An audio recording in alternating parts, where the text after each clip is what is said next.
Bright Future School of Studies.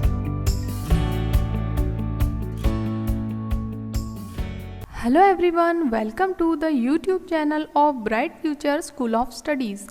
Today we will discuss about the structure and function of nucleus. In previous videos we have discussed about cell and its different components. Alright, so let's start. Structure of nucleus. As we know, nucleus is known as the control center of the cell. जैसा कि हम पहले से जानते हैं, nucleus को हम क्या कहते हैं? वो सेल का कंट्रोल सेंटर कहलाता है. Got it? तो न्यूक्लियस का स्ट्रक्चर कैसा होता है? सेल के अंदर जो न्यूक्लियस प्रेजेंट होता है वो जनरली स्फेरिकल या ओवल होता है शेप में. ऑलराइट, या तो वो गोलाकार होगा या फिर अंडाकार होगा. Alright, look at the picture. Picture में आपको फिगर दिखाई दे रहा है न्यूक्लियस का, है ना? तो इसका स्ट्रक्चर कैसा है? स्फेरिकल, ये गोलाकार दिखाई दे रहा है. Got it?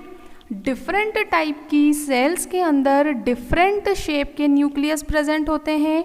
वो सेल के ऊपर डिपेंड करता है कि उसके पास किस टाइप का न्यूक्लियस होगा. बट जनरली सेल के पास स्फेरिकल या ओवल शेप में न्यूक्लियस प्रेजेंट होता है. Got it? Next thing, nucleus की जो मेम्ब्रेन होती है वो डबल मेम्ब्रेन होती है. ऑलराइट, तो न्यूक्लियस जो होता है वो डबल मेम्ब्रेन स्ट्रक्चर से कवर्ड होता है और उसे क्या कहा जाता है? Nuclear membrane. Got it? जैसे हमने सेल के स्ट्रक्चर में देखा था, सेल के अराउंड जो कवरिंग थी उसे हमने क्या कहा था? Cell membrane. Got it? वैसे ही जो न्यूक्लियस के अराउंड कवरिंग होती है उसे हम क्या कहते हैं? Nuclear membrane.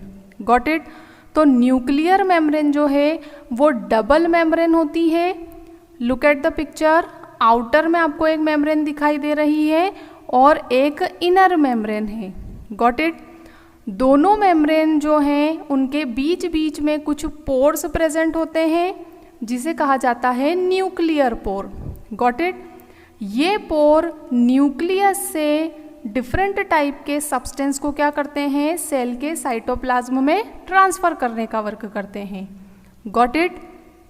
नेक्स्ट थिंग, जैसे सेल में साइटोप्लाज्म प्रेजेंट था वो भी कैसा था? जेली लाइक था, कलरलेस था.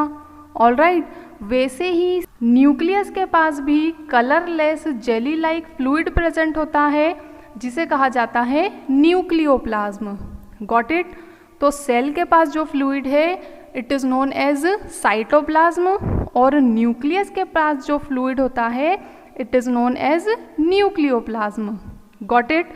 Look at the picture. Picture में आपको न्यूक्लियोप्लाज्म दिखाई दे रहा है. जो डॉटेड स्ट्रक्चर है वो क्या है? न्यूक्लियस का nucleoplasm. Got it? Next thing, आपको न्यूक्लियस के इनसाइड एक और स्फेरिकल स्ट्रक्चर दिखाई दे रहा है. वो न्यूक्लियस से साइज में कैसा है? छोटा है. ऑलराइट, तो स्मॉल स्फेरिकल स्ट्रक्चर जो न्यूक्लियोप्लाज्म में न्यूक्लियस के इनसाइड प्रेजेंट होता है it is known as nucleolus. Got it? Look at the picture. Picture में आपको न्यूक्लियोलस का स्ट्रक्चर दिखाई दे रहा है, वो भी कैसा है? स्फेरिकल है. ऑलराइट, न्यूक्लियोलस का वर्क होता है राइबोसोम को प्रोड्यूस करने का. Got it? जब हमने सेल के कंपोनेंट्स के बारे में पढ़ा था तब हमने डिस्कस किया था सेल के कंपोनेंट्स में सेल के ऑर्गेनल्स होते हैं और राइबोसोम भी एक टाइप का ऑर्गेनल होता है. Got it? तो उस राइबोसोम को प्रोड्यूस करने का वर्क कौन करता है? न्यूक्लियस के इनसाइड जो न्यूक्लियोलस प्रेजेंट होती है. Okay, next thing, thin thread like structure is present in nucleoplasm and is known as chromatin network. Figure में आपको थ्रेड लाइक स्ट्रक्चर दिखाई दे रहा है जो क्या है? पूरे न्यूक्लियस के अंदर कॉइलिंग करते हुए प्रेजेंट है. ऑलराइट, तो इस थ्रेड लाइक स्ट्रक्चर को कहा जाता है chromatin network. Got it? Thread like structure है, न्यूक्लियस के अंदर प्रेजेंट है और इसे हम क्या कहते हैं, chromatin network. Got it. Chromatin network जब सेल डिवाइड होने वाली होती है तब एक रॉड लाइक स्ट्रक्चर में चेंज होता है और उस रॉड लाइक स्ट्रक्चर को हम क्या कहते हैं, क्रोमोसोम। Got it. तो क्रोमेटिन नेटवर्क क्या है, chromatin network thread like structure होता है। All right.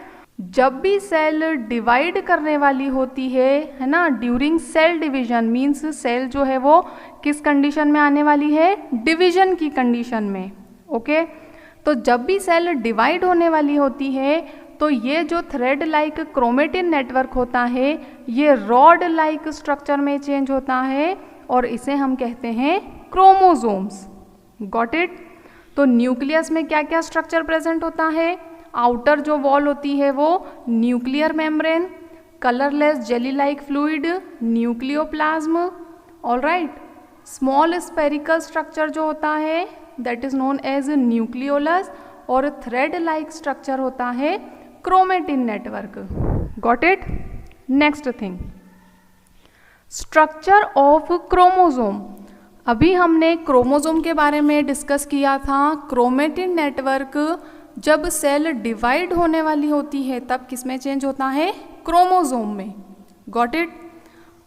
तो जब भी सेल डिवाइड होने वाली होती है क्रोमेटिन नेटवर्क छोटे छोटे स्मॉल रॉड लाइक स्ट्रक्चर में चेंज हो जाता है और उन्हें क्या कहा जाता है, क्रोमोसोम्स। Got it. क्रोमोसोम क्या वर्क करते हैं, तो क्रोमोसोम्स हेरेडिटरी इंफॉर्मेशन को कैरी करने का वर्क करते हैं। All right. हेरेडिटरी इंफॉर्मेशन क्या होती है, ऐसी इंफॉर्मेशन जो पेरेंट्स से उनके ऑफस्प्रिंग में आती है। Got it. तो हेरेडिटी ऐसी प्रोसेस होती है जिससे पेरेंट्स से ऑफस्प्रिंग में इंफॉर्मेशन या उनके जो कैरेक्टर्स है वो कैरी किए जाते हैं या ट्रांसफ़र किए जाते हैं। Got it. ये इंफॉर्मेशन किसके फॉर्म में होती है, तो ये जीन्स के फॉर्म में होती है। Got it. Look at the picture. Picture में आपको ये क्रोमोसोम दिखाई दे रहा है। ओके। इसका स्ट्रक्चर कैसा है, रॉड लाइक स्ट्रक्चर है। ओके। ये इसकी क्या होती हैं, क्रोमेटिड्स होती हैं। All right. Each chromosome is made up of 2 components, DNA and proteins. जितने भी क्रोमोसोम्स प्रेजेंट होते हैं किसी भी ऑर्गेनिज्म में वो सभी किससे मिलकर के बने होते हैं, बेसिकली 2 कंपोनेंट से। डीएनए प्रेजेंट होता है और प्रोटीन्स प्रेजेंट होते हैं। Got it. Look at the picture. Picture में आपको ये जो स्पाइरल स्ट्रक्चर दिखाई दे रहा है ये क्या है, डीएनए का स्ट्रक्चर है। Got it. तो डीएनए और प्रोटीन्स से मिलकर के क्रोमोसोम बनता है। All right. और किसी भी ऑर्गेनिज्म में जो क्रोमोसोम के नंबर हैं वो कैसे होते हैं, फिक्स होते हैं। All right. किसी भी ऑर्गेनिज्म में जो किसी पर्टिकुलर स्पीशीज़ का होता है उसके पास फिक्स नंबर में क्रोमोसोम्स होते हैं। All right.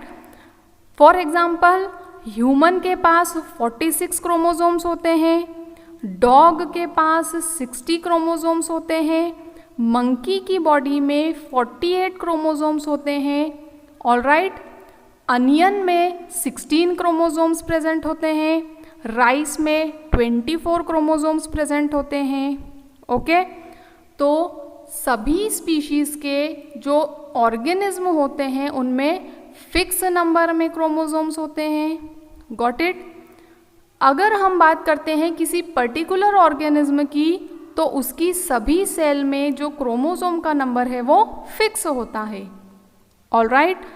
फॉर एग्जाम्पल अगर हम ह्यूमन की बात करते हैं, है ना, हम हमारी बात करते हैं तो हमारी बॉडी में जितनी भी सेल्स हैं सभी के अंदर 46 क्रोमोसोम्स ही प्रेजेंट होंगे। Got it. Next thing, chromosomes जो हैं वो पेयर में प्रेजेंट होते हैं। Got it. पेयर में प्रेजेंट होते हैं। इट मीन्स 46 क्रोमोसोम ह्यूमन में है तो ह्यूमन में कितने पेयर्स में क्रोमोसोम्स होंगे, 23 पेयर्स में। Got it. Next thing, functions of nucleus, nucleus का क्या वर्क होता है? तो as we know nucleus is known as control centre of the cell. क्या होता है? ये सेल का कंट्रोल सेंटर होता है। ओके, क्यों कहा जाता है इसे कंट्रोल सेंटर? क्योंकि ये सेल के अंदर होने वाली सभी एक्टिविटीज़ को कंट्रोल करने का वर्क करता है। Got it? तो सभी एक्टिविटीज़ को कंट्रोल करता है, जितने भी ऑर्गेनल्स सेल में वर्क करते हैं उन सभी की एक्टिविटीज़ को कंट्रोल करता है। Got it? इसलिए इसे क्या कहते हैं हम? Control centre of the cell. All right, next thing, it plays an important role in cell division.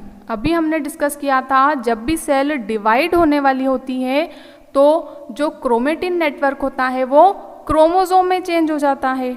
Got it? तो ये इम्पॉर्टेंट रोल प्ले करता है सेल डिवीजन में भी। ओके, और सबसे इम्पॉर्टेंट जो वर्क होता है न्यूक्लियस का, क्या होता है? वो कैरियर होता है हेरेडिटी का। Got it? पेरेंट्स से ऑफस्प्रिंग में। ओके, इसका क्या मीनिंग है? तो अभी हमने डिस्कस किया था heredity it means the process of transferring of characters from parents to offspring. तो कैरेक्टर्स को पेरेंट्स से ऑफस्प्रिंग में ट्रांसफ़र करने का वर्क किसका होता है? न्यूक्लियस का। ऑल राइट, न्यूक्लियस के इनसाइड जो क्रोमोसोम्स प्रेजेंट होते हैं, जो डीएनए से मिलकर के बने होते हैं और जिनमें जीन्स प्रेजेंट होते हैं। Got it? वो जीन्स क्या करते हैं? वो कैरेक्टर्स को कैरी करते हैं और फिर उन्हें पेरेंट्स से ऑफस्प्रिंग में ट्रांसफ़र करने का वर्क करते हैं। Got it? तो न्यूक्लियस कंट्रोल सेंटर होता है सेल का। ओके, सेल डिवीजन में इंपॉर्टेंट रोल प्ले करता है और कैरियर होता है हेरेडिटी का। Got it?